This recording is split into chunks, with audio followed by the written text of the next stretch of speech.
Okay, welcome everyone to this GOAT project. 欢迎大家加入我们这个线上的对谈。My name is YaTin Lin. I'll be your moderator for today, speaking from Taipei, Taiwan. And we're very happy to have with us the first session guests from Israel and Spain. There will be Amit Bard, hi, and as well as Carlos Gonzalez and Seth Buckley, who are in Spain right now. So welcome. Maybe we can let people know who you are a little bit, and before we jump into our topic for today. So I just briefly read from your bio, because Amit is born in Israel and has studied in the Menor Kabir High School for the Arts, as well as dancing in the Kibbutz Contemporary Dance Company School. And however, after Israel, she moved her professional career to Europe. And so currently she is with the Gerlitz Dance Company as their company rehearsal director. So Amit, would you like to say hi? Hi, everyone. Nice to have this happening. So I'm talking to you now from my family house in Israel. I managed to come and visit. Took a while. Mm-hmm. So as said, I'm an Israeli dancer. I started my career here, and then my first job actually as a professional dancer I had in Berlin in 2010, and then I, without planning, stayed in Germany for until now, more or less 10 years. I've moved from companies, I did some freelance work, and then for the last 6 years, I am with the GOAT Theater, which is the Görlitz dance company in the very east side of Germany. Mm-hmm. That's where Seth and Carlos, that's where I met them, also Monting, that's where we all met. Currently, so I was there as a dancer for almost 5 years, and currently I stopped dancing and started being a rehearsal director because I was pregnant for the last year, and now I have a baby that is almost 8 months old. Wow. So now I'm in Elternzeit, which means, was it maternity leave? That in Germany is 1 year, which is very nice. As of today, me and my husband, who is German, we live in Munich. We moved to Munich. So now I'm in maternity leave, and also as thinking, time passes by really fast, and need to think about my next step when I come back from maternity leave. Will I dance again? Will I be a rehearsal director? Will I stay in this field at all? A lot of questions, but I think the world has a lot of questions all together at the moment. So I don't know if it's comforting or not, but a lot of questions coming up. So that's me. Should I introduce my subject? Yes, maybe let us know what you would like to share with us during this hour of conversation. So dancing in Germany, in a state theater, I became informed with a lot of rights of dancers, and it came into mind that in Germany, which is a very social country, dancers have a lot of rights that we actually don't know of, or as dancers are not educated to even think of. I found it that I was educated only to think about my career from the perspective of my dancing and how well I'm doing it and my talent, and to only feed that part of my career.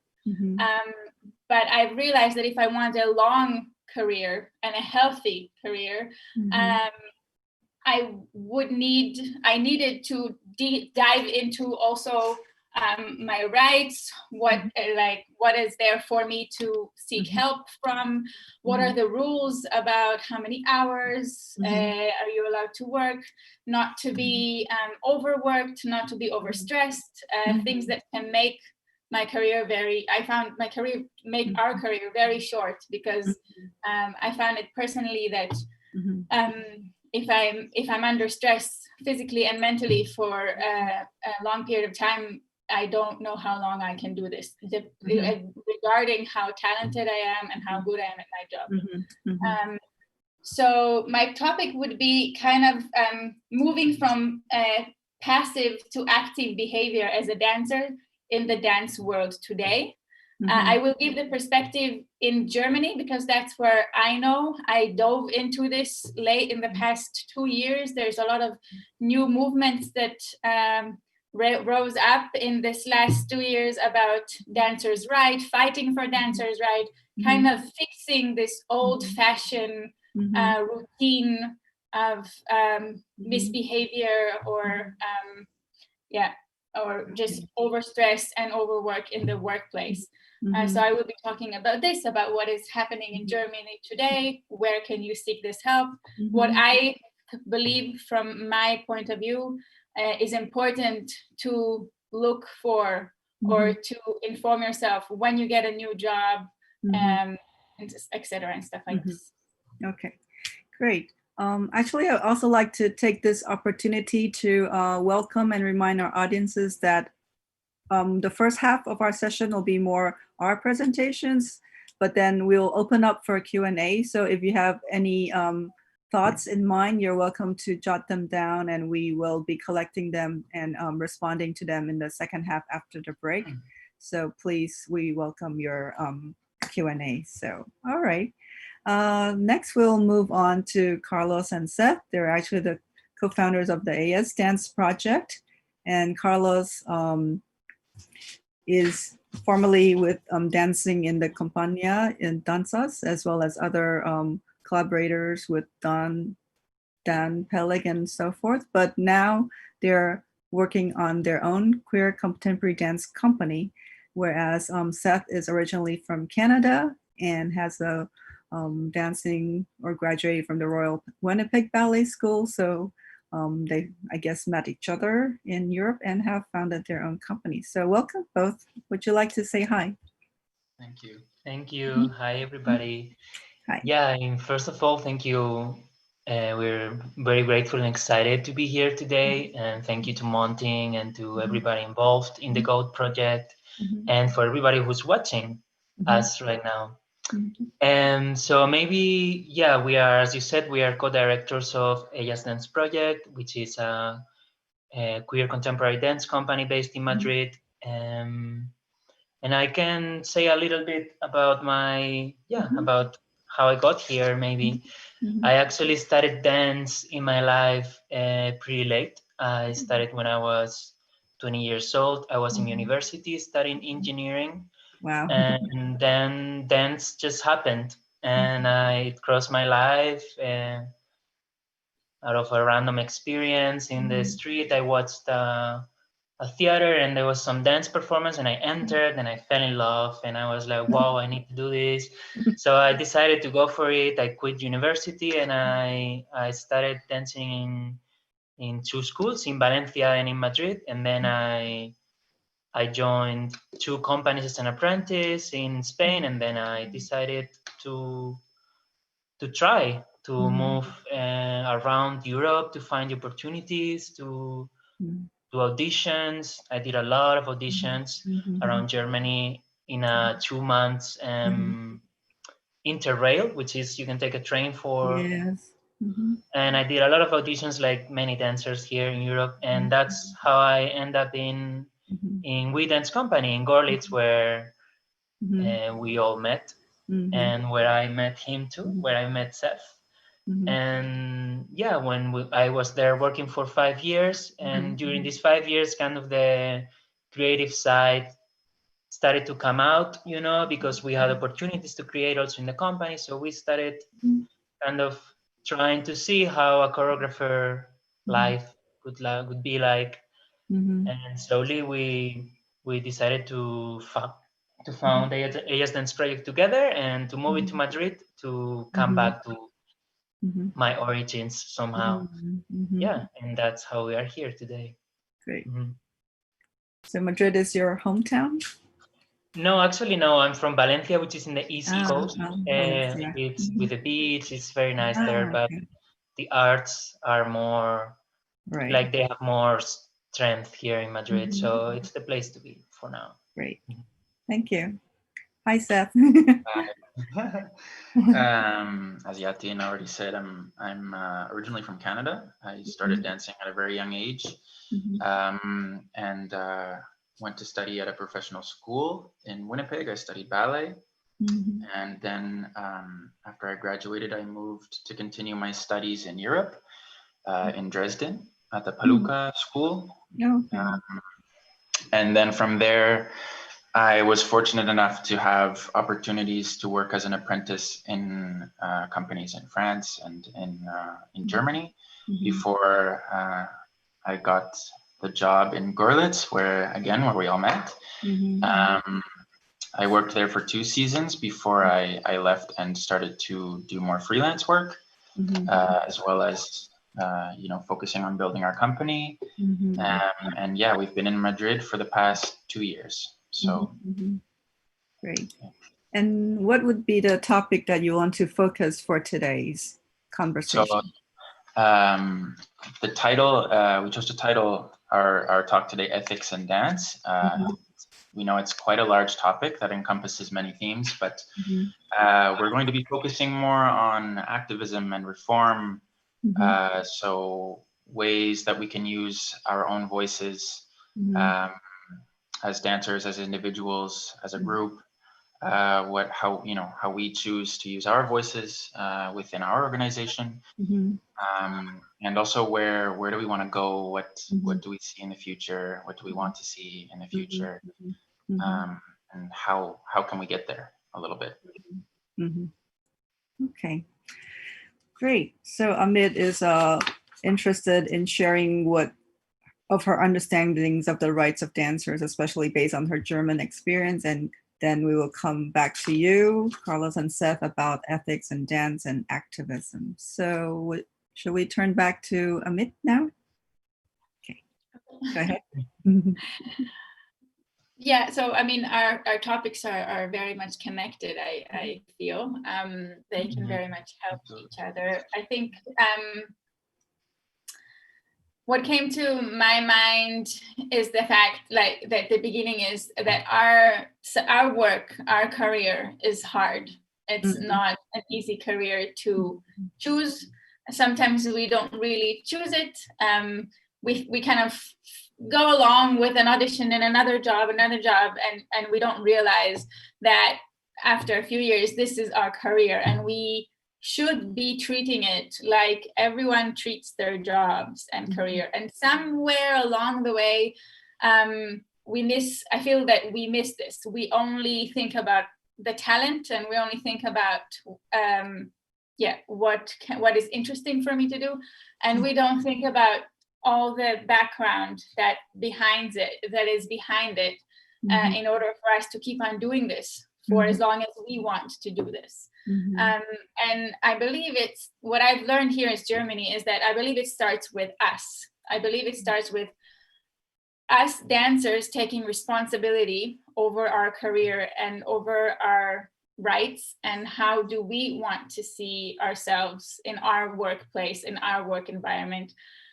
Meaning that we shouldn't be taking everything. There's a lot of very bad work environment. Also I'm saying normal jobs. I don't know everyone will understand that when I say that. But we should treat our job as a normal job. We should be getting paid for it. We should be not overworking and in it. And it's kind of a chicken. I feel it's a chicken and an egg in this subject, which means, for example, my first the very first hard thing that I was fighting for is that I constantly saw, and also myself, dancers doing work for free, because there's a lot of ways for the profession to do this, to kind of draw you in for the experience, for the stage. Sometimes you think, well, I'm not doing anything anyway, so I might as well do this for 3 months. There's a difference between if you're an apprentice, if you come directly out of school, if you're a very young dancer. I did this for many years, maybe a bit too long. working for free. Yeah, so there's a difference if you do this. This I believe is important in support before you enter the professional world, to be an apprentice and to see how the real world works, because school is very different than the real world. So this is something that I support, but this has to stop at one point when you are already in the professional world, and this is something that only you can know about yourself, and only you can demand this. And what I'm saying about the chicken and an egg is about this is like, if we dancers keep on taking free work, then our job will not be valued, and people would keep on offering work that is for free. And this is just a cycle that I believe can stop, and will stop only if we will appreciate ourselves, appreciate our job, our career, and will not take it. Again, this is what I'm saying about when you're already in the professional world. What happened in what was starting to get built in Germany is it's harder to talk about the freelance work. I'm going to be talking more about when you enter a theater. When you enter a theater in Germany, as I say, this is a very, very social country. There's a lot of rights for the workers. And there's a big set of rules for when you enter a theater. A lot of times dancers are foreigner. They don't know or understand the language. They do not take the time to read the contract or to understand what they're entering, which if you talk to someone from a normal job, would sound completely ridiculous, that you go and sign a contract without looking at what you're signing. So I'm asking us not to forget our creativity, and not to forget that we want to enjoy our job and we want to do it the best, but to also not forget that we need to be getting paid and getting everything, how do you say this, to be compensated in the right way. So in the past, like 5 years ago, I think, there was a situation of a dancer in Germany. His name is Friedrich Poll. I talked to him. He's the founder of Dancers Connect. That's what I'm going to be kind of introducing to you. He was dancing in the Stuttgart Ballet, in the Staatstheater. It's a very big company. He had some problems with the management, and he was fired because of some inner drama. He found out that he was fired against rules. There's a way and there's a principle how people should be fired or let off their work in an organized place, and none of those steps were done. So he went ahead and he sued the theater. He won the lawsuit. He won a lot of money that is now paying his university. And I think he's learning law school. He's at law school at the moment. Okay. Yeah. And he's very much into creating this Dancers Connect, which is a base to inform all the dancers. It started as all the dancers in the theaters, because these are easy rules to follow. And now he's opening it a little bit more to the freelance scene, because there's a lot of abuse and a lot of stuff like that also in the freelance world. So Dancers Connect is also talking about sharing, a place to share our experiences for the good or for the bad, a place to share the knowledge. So, knowledge is power. And also here, we want to address you guys, the very fresh dancers who are coming out of school, very, very powerful and ready to conquer the world, to be the new voice of dancers, the dancers that are informing themselves, the not so naive dancers that we're used to be of a dancer who just says, thank you for giving me the job, I don't care about anything else. Be informed. When you get a contract, when you get inside a theater, make sure you know who is there to support you, who is there to make sure that your rights are being followed, that you're not overworked with hours and with projects, that your body has the right amount of therapy that needed. There are, you can dive into this, and there's a lot of different rules. We're not lawyers and stuff like this. We do not like to go and, get ourselves with all of this. But there are people who do this, and this is where Dancers Connect are there to help you, to give you the information you need, at least in Germany, and hopefully with time it will get like wider.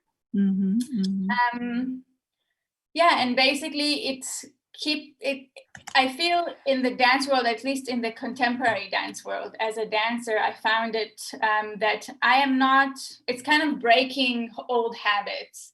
I am not anymore just a dancer, just an executor. Even in a company like Görlitz, which is not 100% based on choreography, and sometimes like there is some moving between our own improvisation skills and our own creation, and there is also a big bunch of choreography to learn. But I feel that in the dance world today, a dancer is required to give a lot from themselves, to create a lot. We're no longer just soldiers of the creator. There's chunks and pieces of performances that are our own, that were led maybe by an idea. Sometimes the idea is even ours. The whole scene could be my improvisation, my subject, that I offered it to the choreographer, and they just took it. So why in the world? So I want to be that I want us to participate exactly as we participate there. We give ourselves.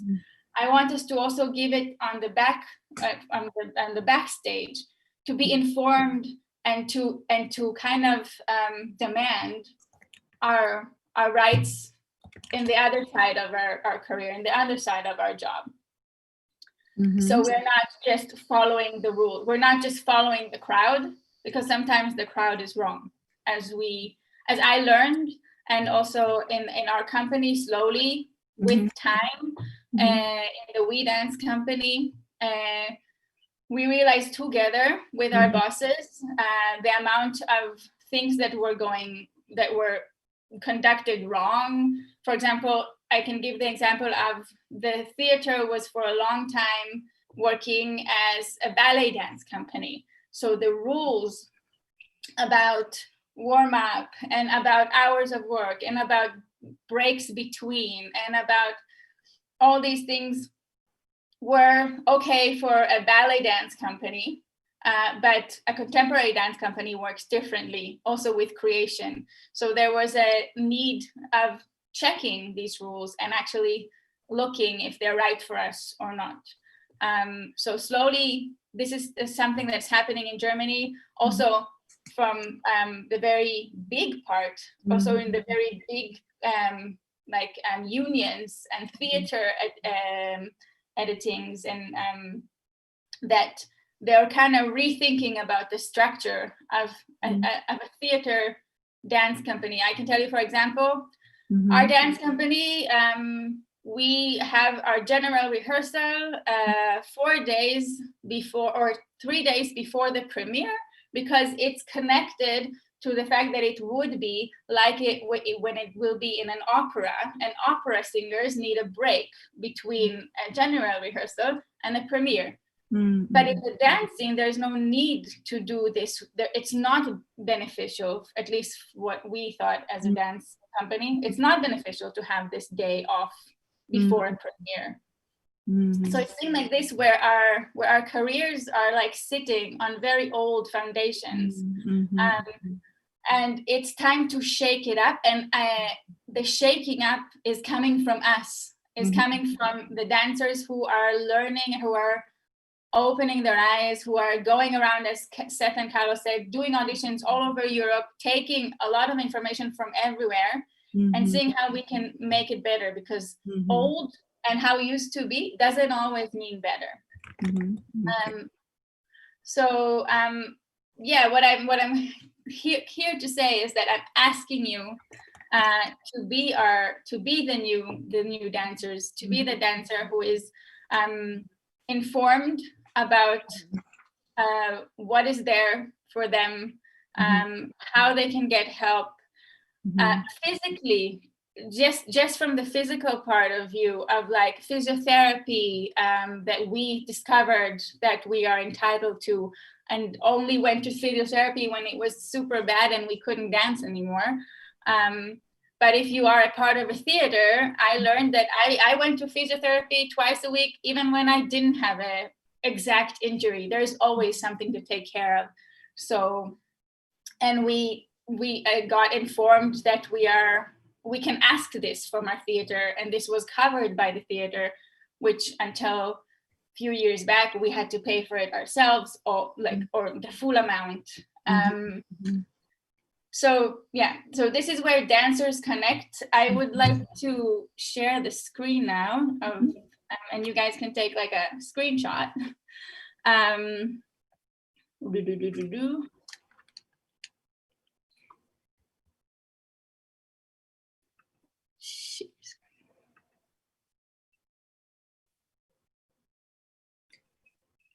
There you go. So this is regarding Germany. In Germany, there's a lot of city theaters and state theaters. It's there are little difference between the two.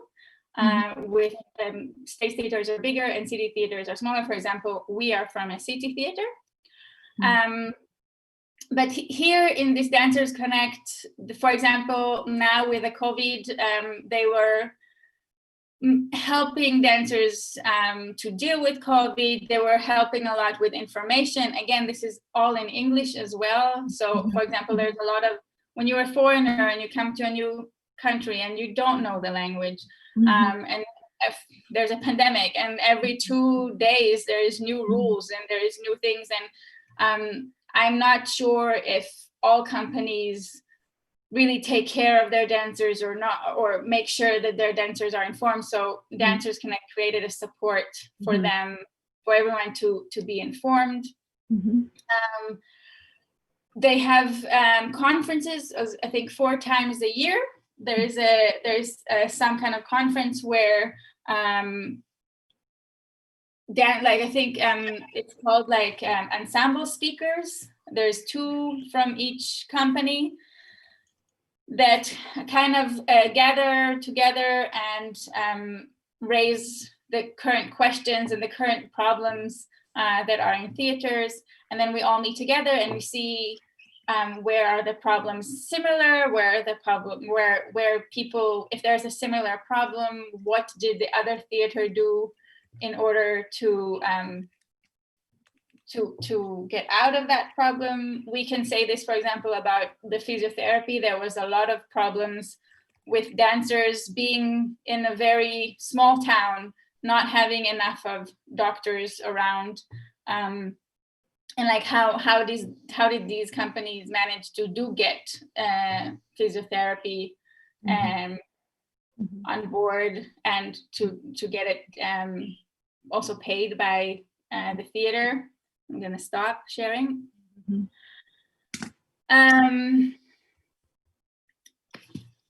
Right. These are very important issues for us to be aware of, even though some of our audiences may still be students at the moment, but for them to have this in mind before. To have it in mind that, we are hard work dancers, and the fact that you are also knowledgeable and you have information and does not make you a weak dancer. It makes you very well informed. At the same breath, I would like to also say that balance is always important. So we also experienced dancers who went way too much into just looking at the rules, which sometimes the rules can be very, 9, we had like 10 to 2, and at 2 we drop everything and we leave. And that's also in my experience, or for my taste, is also not the best. Yes. So there's always a bit of, I think, in life, just how you can take from that world of information and kind of hardcore rules, not to become dry, and not to only become about that, and still have some air and some flexibility in your path, and in the way you treat your career and your job and your colleagues. Okay. Great. So thank you so much for sharing these important reminders or awareness of dancers' rights. I think what Carlos and Seth would like to talk about today also somehow segues into this, right? Would you like to dive in now? Ethics and dance. Thanks a lot, Amit. Yeah, Sure. super important information. Yeah. Thank you for sharing. Yeah, and actually, as you just said, I feel it really connects to what we are going to talk, because this idea of the dancer that it's passionate and that wants to dance, and that of course needs to compete with so many dancers out there that want a job. And it feels sometimes that when you get the job, you should only be grateful for having a job. What are you talking about? No, you have a job, which is of course very hard to get in the dance world. And but it's I feel it's time for us to stand up and to realize that we can't anymore be permissive with oppressive tactics that happen not only in professional companies, also in dance education a lot. And that in our experience we even suffer ourselves, or seen other people suffer these oppressive tactics that we think it's just like so inherent to what we think dance is, and to the roots of ballet, and how we perceive the bodies, and what our bodies should look like in a dance vision. No? So yeah, it really, I think it connects very well. And I don't know if before diving into the topic, which is of course very dense and very, maybe we can show that some would of be your a work, so people are aware of what kind of work you do. Please share your screen. And so yeah, I'm gonna share my screen right now. 1 second. Okay, here I am. Do you see it? Yes. No? Okay. I'm gonna show you a trailer from our last production that it's called Heat, so you can get an idea of what we do. I don't know if you can hear. Yes, we can.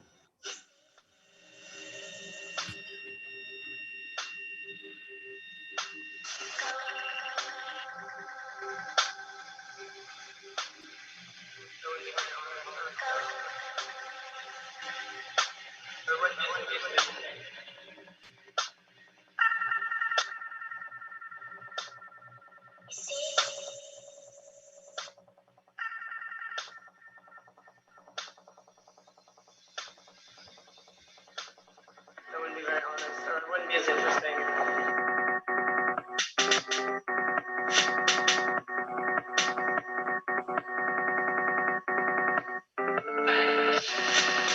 I wouldn't be very honest, or it wouldn't be as interesting.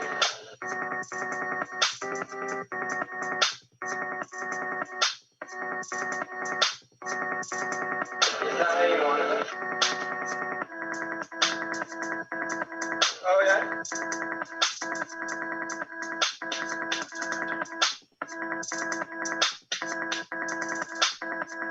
You don't want me to go.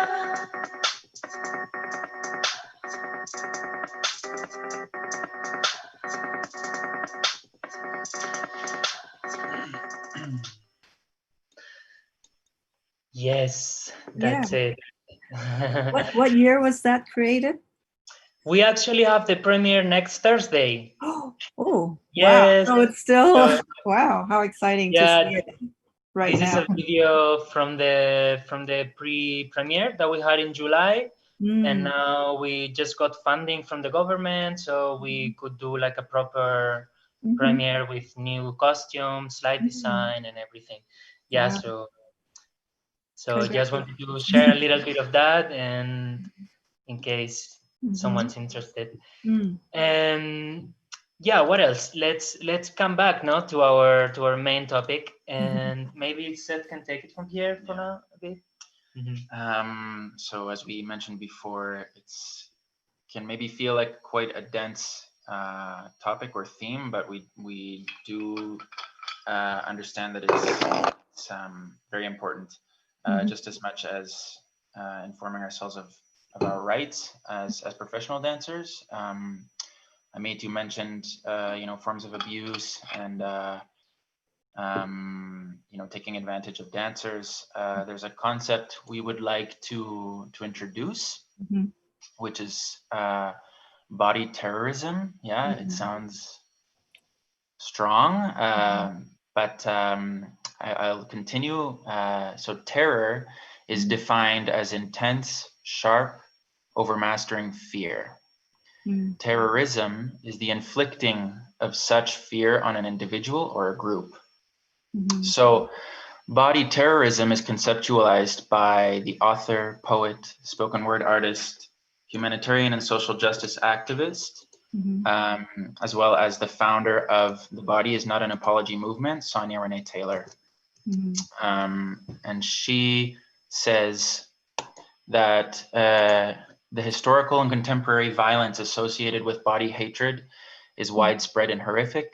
The debilitating shame that people around the world live with as a result of the psychological attacks our social and media machines wage against us, ending in eating disorders, addiction, stigma, racism, homophobia, transphobia, sizeism, and all in all, mass self-hatred and the senseless violence as a result of body hatred, ultimately, okay? So when we say body terrorism, we're referring to this. All right. Yeah, and we want to talk about this body terrorism because, of course, we all suffer some kind of body terrorism in our daily lives, just as being in this world, capitalist and imperialist and like so with so much influence in what our bodies should look like and what is the canon of beauty standards that we all should like wish for, and we feel that we observe that this abuse and it's accentuated in the canons within dance in a particular way because yeah, basically our bodies are our tools and it's the way we create art. So we feel we're more exposed to certain kinds of body terrorism already in our early studying times, you know, when you're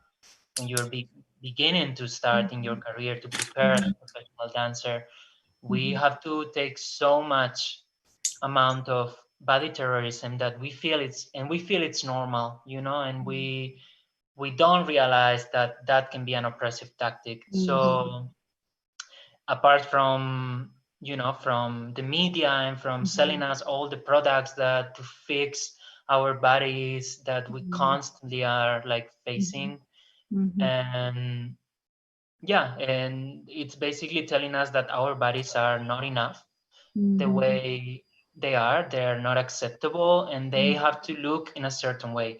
So in our experience and as an organization we choose to approach the body without judgment, and instead of focusing on this like focusing away of these oppressive tactics and actually honoring physical differences, we recognize that old school fear-based leadership and colonialist ideals are really hurting all of us, and we want dance to prosper, and we must shift to other working models in which the bodies are accepted in a variety of diversity, and not only as a as a ideal model that can dance, because all bodies can dance.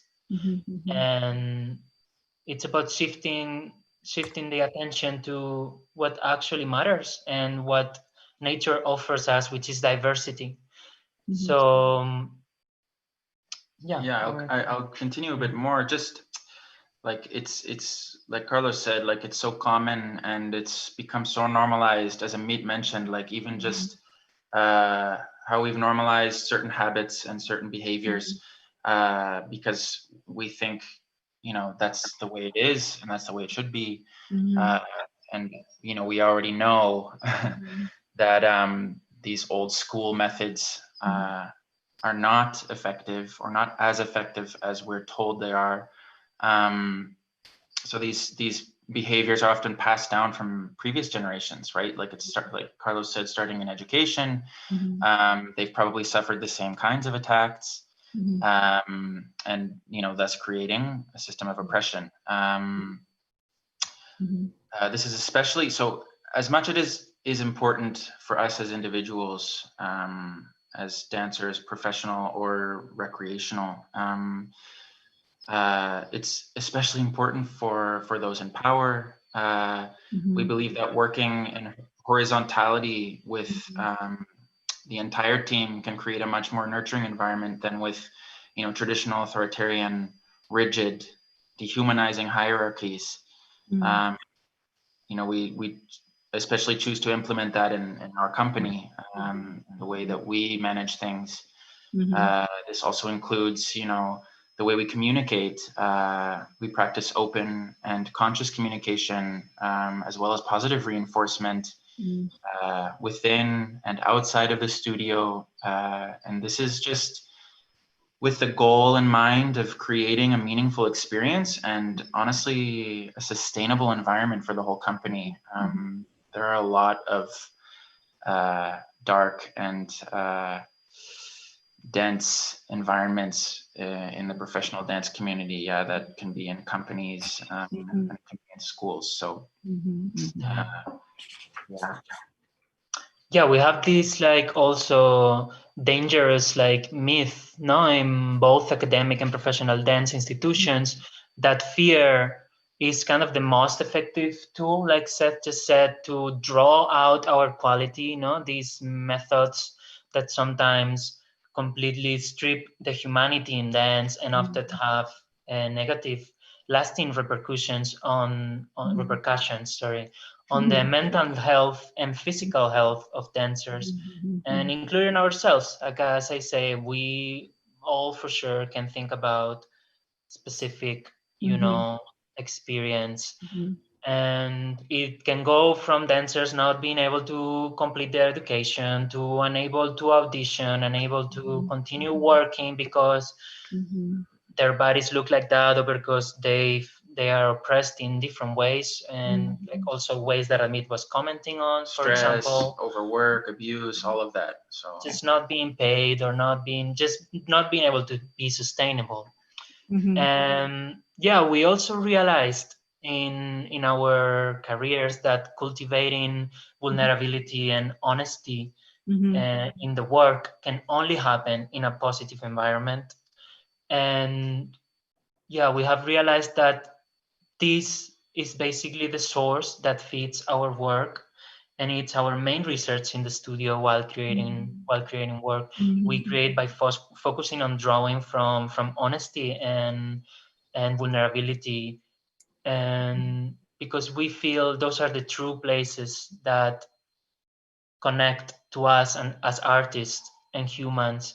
And of course, this can only happen in a positive environment where everybody feels safe and where they can express, well, as Amit was saying, where you can put a lot of yourself out there, because it's a lot that it's required of you And to do that without having in consideration the older part, it's actually just like simply not possible, and in our experience.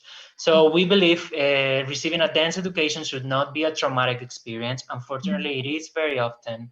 For sure, there are many amazing teachers all around the world and directors doing great things in great directions already. Of course, we are acknowledging that, but there are also a big bunch of other people that don't, and working as a dancer should not be a traumatic experience. We must be critical and speak up when the lines are crossed. And one of the most important effective things we can do to affect change is to truly be aware of our rights and act on them, and how we should be treated on the studio, and to be open about it and to speak up. Yeah. Right. Okay, great. Thanks for sharing your own process of going through the shaping of your company to make it a safe environment for your artists to help with the creative process, and about the body terrorism, of how it is very a key term for your understanding as a creator, dancer, and human, right? Yeah. Okay. Yes, absolutely. Yes. So now we're up to close to the hour, and maybe this may be a good time for a short break, perhaps, so that our listeners can maybe have a few minutes. We're actually going to take like a 5-minute break so people can try to shape their questions, or if there's anything they would like to hear more of, or if you like to cross dialogue with each other, Amit and then Carlos and Seth, we can continue with that. So please stay with us. So after a 5-minute break, we hope to see you back soon. And I'm sorry the way that it's set up, we don't get to see the audiences, right? I mean, they can see us, but we don't really get to see them. But please, if you type in your chat, your questions, we will get it in the chat group, and then we will respond to you. Okay, so please send us your questions. We welcome them. Okay, 5-minute break.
Okay. Hi, welcome back, everyone. So we're very happy that we already have a question from Chen Ling Ling.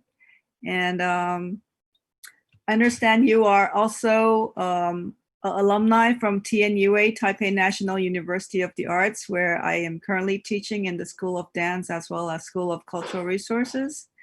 And Ling Ling is a graduate from the Arts Education and Humanities program. So her question was for Amit regarding this current situation of the COVID and how the Dancers Connect are trying to face this reality. Would you like to take it on? Yeah, so of course you can always go to the website and read the new. It's because, as we're seeing, it changes every week. The most problematic thing, I think, for Germany situation is that the rules are different between the different parts of Germany. So Dancers Connect, it's trying to answer everyone's problem. The situation keeps on changing between what there's some regulations in Görlitz say you have to wear a mask, and the other situation in a place in Munich you don't have to wear a mask. There are always it's always a problem. So I think what they were trying to get is a lot of information. We're conducting a lot of questionnaires of dancers to understand from them what is the most acute problem for them at the moment. I think the most recent questionnaire was about the first lockdown in Germany, and they were they created a questionnaire and asked about the dancers what was their biggest fear, what is worrying them about their private life, about their professional life. There was also, as you probably all know, there was this rise of online courses and classes that dancers shared with each other to keep on creating, to keep on moving, to deal with the fear of the unknown that some of us deal with it not so great. And basically be there as a support and as a support place for dancers to also support each other, but also Dancers Connect are connected also to the higher people who are making the rules, not the rules about the pandemic, but the rules about how things get back into place when people start working again, or what they are connected to the choreographers or the leaders of theaters, and they can give them information about what the dancers need in this time. I think, for example, in We Dance Company, they made a weekly Zoom conversation with all dancers, just checking up. They also included us like foreign dancers that just to have a place that people can meet again and to have a feeling of a company, that it's not just lost. So I think I did not read the latest news about the Dancers Connect, but the information is there on the website. What I'm informed of is about the first lockdown. Now there is a second lockdown in Germany. I think people are a little bit more prepared to handle this as dancers. But it's basically a platform where you can share, and they also, of course, give you the government information a little bit more. Okay. Great. To you. Thanks. And we have another question from a person in Taiwan, from the National Taiwan Normal University. Okay, question is about the dancers' compensation. We're talking about the normal job. So how much are the salaries, I guess? And also, why is it you think that maybe they're not paid as well? Is it because of insufficient funding from the theaters, or they're not valued as highly? So there's so in Görlitz and in most theaters, you are paid the minimum wage. for example, when we arrived, how much is the minimum wage? Hourly, I don't remember, but I think we got 2,000 euros brutto for a month. Okay, monthly. Okay. Mm-hmm. Monthly. Mm-hmm. There are some, just like a normal job, there are some extras when you do extra work. For example, you get extras for every year that you stay, because you become a senior dancer, you get 0.02 if I'm correct in your salary. Another thing is if you do double performances a day, so if there's a lot of the time when it comes to kid performances, then you get an extra.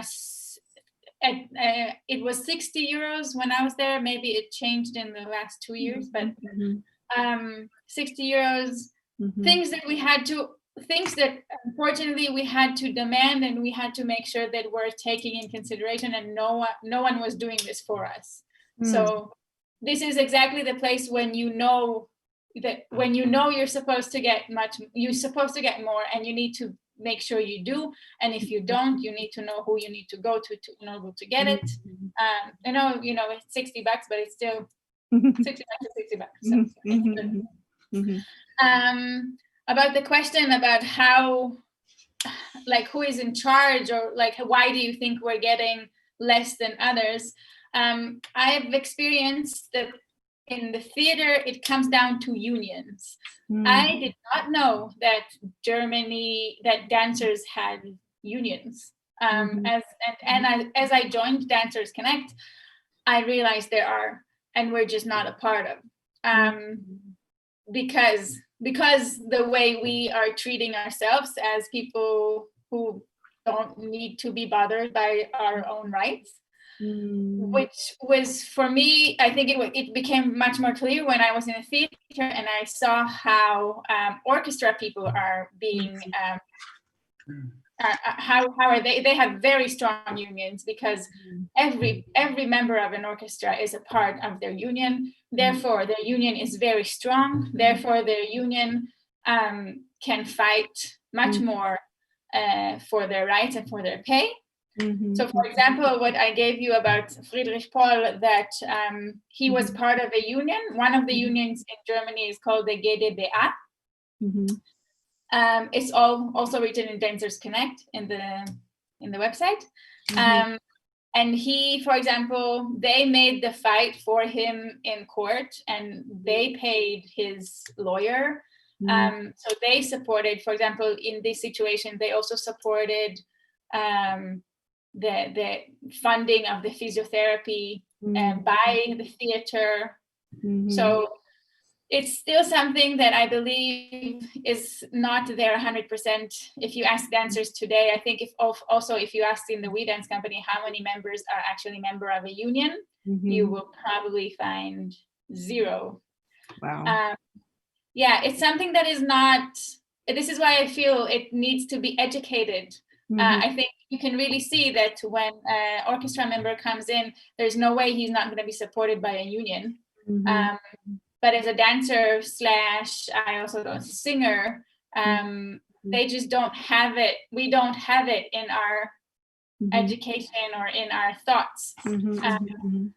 We're used to go alone and fight our own fights. And but in Germany, there are 3 unions for this. I can write them down, and you need to pay membership. But again, I think it's a collective thing that if we all join a union, it's politics. The union is bigger, he has more power, has more money, and can fight the better fight. Right. Yeah. Thank you. So thank you for this question, Ma Yuanshuo. He helped us to clarify some of the topics that you had spoken earlier, but with more detail. Okay. And so far we haven't had any further questions from our listeners. Oh wait, one just came in from Zhen Jingwen. What provoked your passion for dancing, and when did you find out? So maybe Carlos and Seth, would you like to talk about this? Especially Carlos, right? You said you started a bit later. Sure.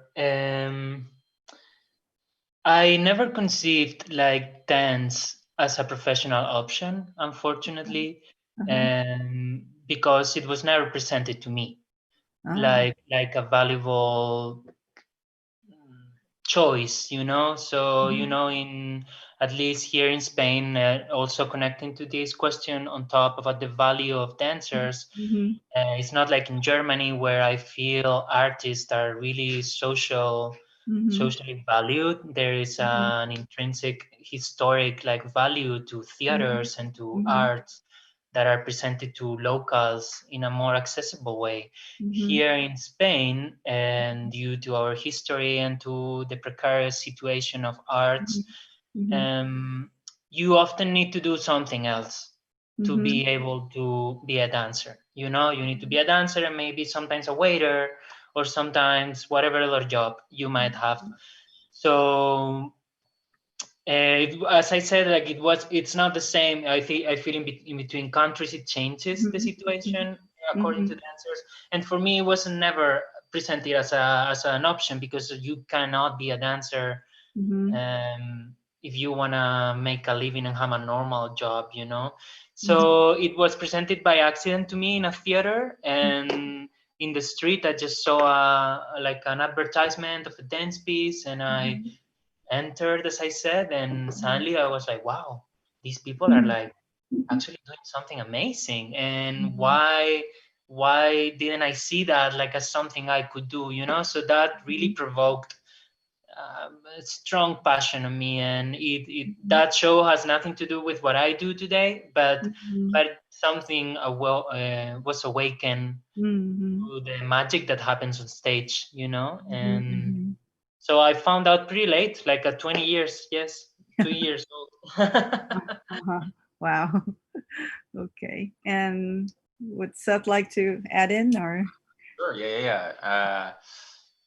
My story is a little bit different. I started dance classes when I was 5, so it's a long time ago. And I think, you know, the passion to dance or the passion to move, I think to some degree, everyone's got it. Like everyone, I really mean like everybody. But it really wasn't until later when I decided to really shift my direction into, you know, like going through these steps that I thought I had to go through, right, to become a professional dancer, going to, you know, professional school, and then moving away to Europe also gave me like a new education and a new flavor where I was sort of able to connect my passion to dance and my education and kind of unite those things. Because I think as many of us, maybe many of you watching, especially if you've had, you know, a very strong or heavy classical ballet education, I feel like oftentimes that passion can sort of be left behind, right? Like it's sort of an afterthought. It's very rigid and almost very what's the word? Like war, like martial, like you know, it becomes so dry. So yeah, I think my passion was something that I even found. I found I connected to it even later than when I started. I wouldn't even say that it, you know, those things came hand in hand. I kind of had to rediscover my passion. So yeah. Yeah, that's I guess one of the downs, right, instead of the ups of starting early, because you kind of get burnt out along the way. And yeah, many of our students also face that if they start early like you. So how to rediscover your original kind of flame or your passion. Exactly. So we have another question coming in. As you can see, Cai Yushan, she I guess she is working in Japan, and she has a very actually realistic question.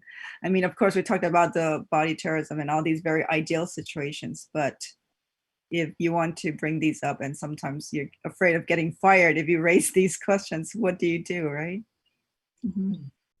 That's here. Yeah. Can you see it? This one about having a harmonious work experience. Yeah, in a work co-created with a choreographer, do you have a harmonious work experience? And before that, actually in Chinese, the same person was asking, you know, because oh, okay, wait, sorry, maybe I got it confused. The previous question I asked was from Mami. Yeah, just asking Carlos, like, you know, if you want to make your situation better, but you're afraid of raising it in case you get fired, what do you do? That's for Carlos. And the second one is this Cai Yu-san. Okay. Yeah, I feel gaining strength in one's rights. It starts with like getting to know rights, no? That you have, as Amit was saying, which is very often not even the case. And so it takes effort to study and to realize what you can demand also as a professional, you know. And for me, luckily, it was always as far as for Amit too, was easy to speak up, to stand for ourselves. And we luckily in Gorlitz had, for example, very good bosses that were listening to and that you could talk and communicate with, which doesn't happen very often, I have to say. So of course it's harder when you are receiving this oppression, you know. And I think when you have oppression in you and the whole group, the most important thing is to unite, to like talk as a group, and to say, like, even if the oppression goes to one single person, that happens every day, you know, like we can all unite and be witnesses and like support each other. And yeah, basically that's what unions are for. And that's how I try to do it in my career, you know, and that's how I also want to keep doing it now. We also are becoming members of unions to European level that are very activist and that push for dancers' rights and for humanity and for right. It never stops. So the power of one single individual is usually less than if we have more in a group or in a union, or right, as a team. Yeah, of course. Yeah, but I think if I can add, sure, please. In theater, when there's are people who their job is to help you in these situations, there is an office who is in charge of the workers' rights, and that again, some dancers didn't even know where that office is. So if you experience something like that that hurts you very much, and you don't have the strength to fight it yourself, there are people there, that's their job, to help you. Sometimes it's better, sometimes what they do is they make a talk with you, with someone from their team that can help better explain maybe the bosses where they're doing wrong legally or just in their work environment. Yeah, sometimes it helps when there is a third person that is not from the dance company, but is another from another authorization part of the theater that can help you to deal with that. Yes, to know where to find the help you need, right? And if to find the resources that you need to help alleviate the situation. Great. Yeah, and always recommended to do this before something bad happens. Meaning, if you get a job in a theater, and I hope whoever wants to will, go there, talk with the person, get to know the person who is in charge. So yeah, so then you will feel safer, and you will feel that you will have somewhere to go to if needed. Great. Okay, so now we go to the question about type tier in English. So if you are co-creating a work with a choreographer, do you have a harmonious work experience? And for the co-creators and all that, yeah? Please, who would like to take this up? I think it depends, no? Totally. I have very bad ones and very good ones. Yeah, that's it. I feel it's impossible to generalize. I mean, in an ideal environment, when the decision of the choreographer is to co-create, it means this person values the input of the dancers, and it's usually a good sign. I would say, just to choose that model and to co-create. Of course, there are experiences that aren't as good sometimes, because of these, again, oppressive tactics that come in, while being in position of power of I'm the choreographer and you serve me. Yes. So when you don't have this horizontality, Yes. which can be natural for many people, for many artists, for many teachers, for many, like, it just can become a little hard. But most of the time, I think co-creating is really harmonious and respectful, at least in my experience. Yeah. I think what is important to know about co-creating is, like, I had the two experiences, which one was very, very bad in my first company, which I will not say the name. That it was, I was not giving, and I was not informed. I just did not get enough information to create. I was sent to create a solo, and I realized only later that the choreographer did not like what I did and just basically kind of blamed me for it. And I learned from that experience, and it was a very bad experience. She made me feel very, very bad and very untalented and a bad dancer. And what I experienced from that is that every time I'm being sent to create something, I want to understand that I have all the knowledge I need to be able to give at the end what they want for me. And if I have questions, or for example, when I needed to do this in the We Dance company, I was constantly asking to show something at the end of the day, just to make sure that I'm on the right track, or just, for me personally, it was harder to just go and come back. So I was making sure that I was getting the right information. Right. So I think it's also the responsibility of the choreographer to be clear, to clarify what he or she would like from the dancer collaborator, so that there's more of a consistency, or Yeah, and sadly, a lot of the times they just don't really know. So you need to make sure that you're not in the dark. Right. Of course, then the dancers need to also ask questions if they're unclear. Yeah. Yeah. Okay, great. So we have a question from J.S. Wong, who is in Malaysia, but also a former alumni from our university and a former Cloudgate dancer, but a choreographer on his own right now. And his question is, thanks for sharing the active role of a dancer who has the power and right as any conventional career. I wonder, is there any resistance when dancers taking the initiatives to voice out their rights and to propose changes for a company or theater in Germany, or for example? How do you negotiate with the authority? Can you share about this process? Yeah, that's the hard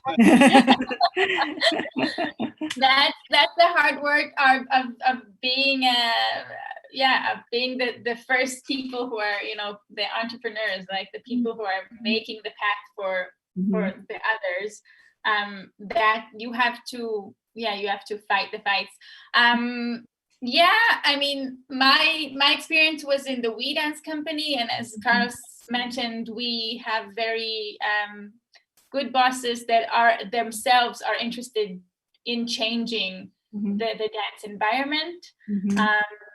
So they were working with us on kind of checking and looking, and they were coming themselves with the rules and the rights that we were not informed of as dancers. They were supporting very much this Dancers Connect. What I've heard, being a part of the leaders of Dancers Connect, we heard a lot of problems like that, where dancers were trying to show to tell or to raise their voice, and were shut out shut off by the leaders.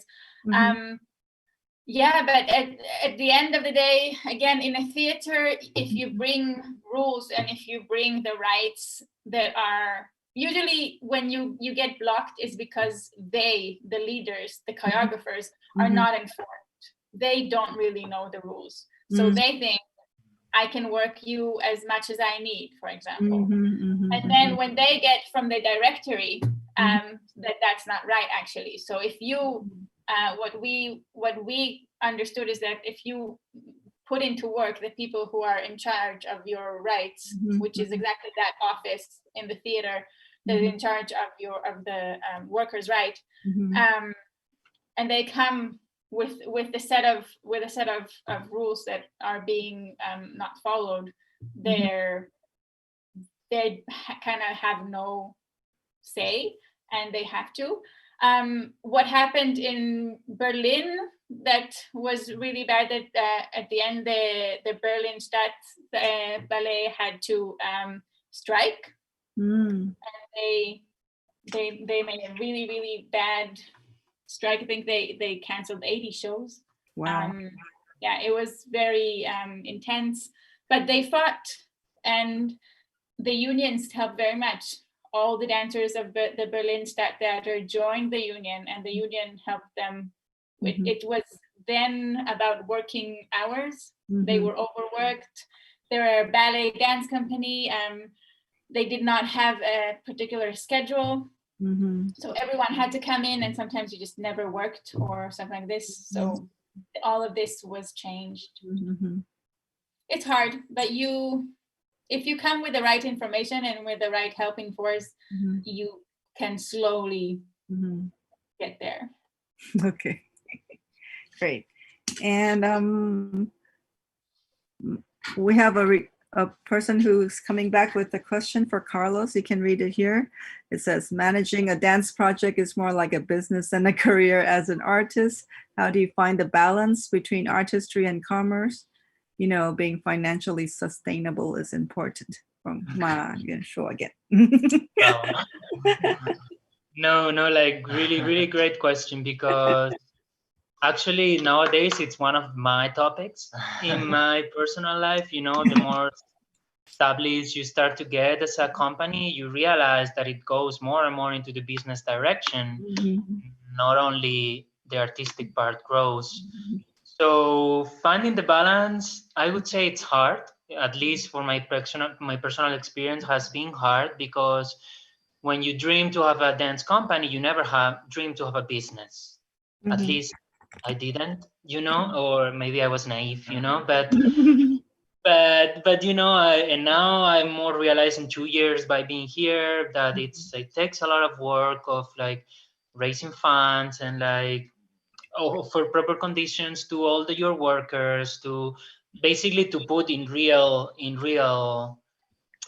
practice everything we believe, because of course some of these things take money too, you know, and when you start talking about money, it's when and very often you have to fight against people that wanna charge you less for your shows because they think it's too expensive. So you know, it's a lot of balance of how do you deal with these two things. I find my own balance by being a child in the studio and having my playground there, which is what I want to do.